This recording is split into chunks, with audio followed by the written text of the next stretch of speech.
ছোট্ট বন্ধুরা, আজকে আমরা শিখব বিভিন্ন সাপের নাম বাংলা ও ইংরেজিতে। তাহলে চলো শুরু করি।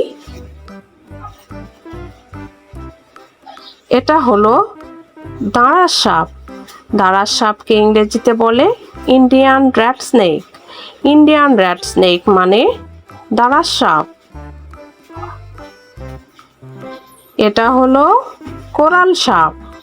কোরাল সাপকে ইংরেজিতে বলে কোরাল স্নেক। কোরাল স্নেক মানে কোরাল সাপ।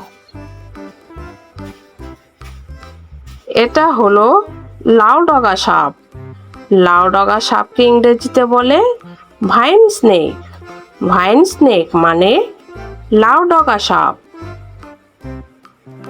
এটা হলো বার্মিজ অজগর। বার্মিজ অজগরকে ইংরেজিতে বলে বার্মিজ পাইথন। বার্মিজ পাইথন মানে বার্মিজ অজগর। এটা হলো ধল সাপ। ধল সাপকে ইংরেজিতে বলে common Wolf snake. Common Wolf snake মানে ধল সাপ।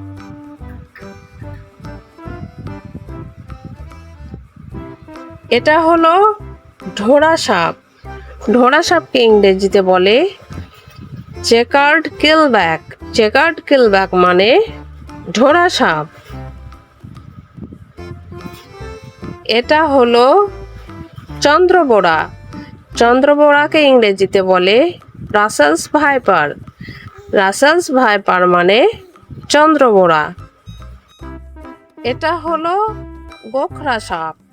গোখরা সাপকে ইংরেজিতে বলে কোবরা স্নেক। কোবরা স্নেক মানে গোখরা সাপ। এটা হলো ব্রোঞ্জ ব্যাক গাছ সাপ। ব্রোঞ্জ ব্যাক গাছ সাপকে ইংরেজিতে বলে bronze back tree snake. Bronze back tree snake মানে ব্রোঞ্জ ব্যাক গাছ সাপ। এটা হলো সবুজ অজগর। সবুজ অজগরকে ইংরেজিতে বলে green tea Python. Green tea Python মানে সবুজ অজগর।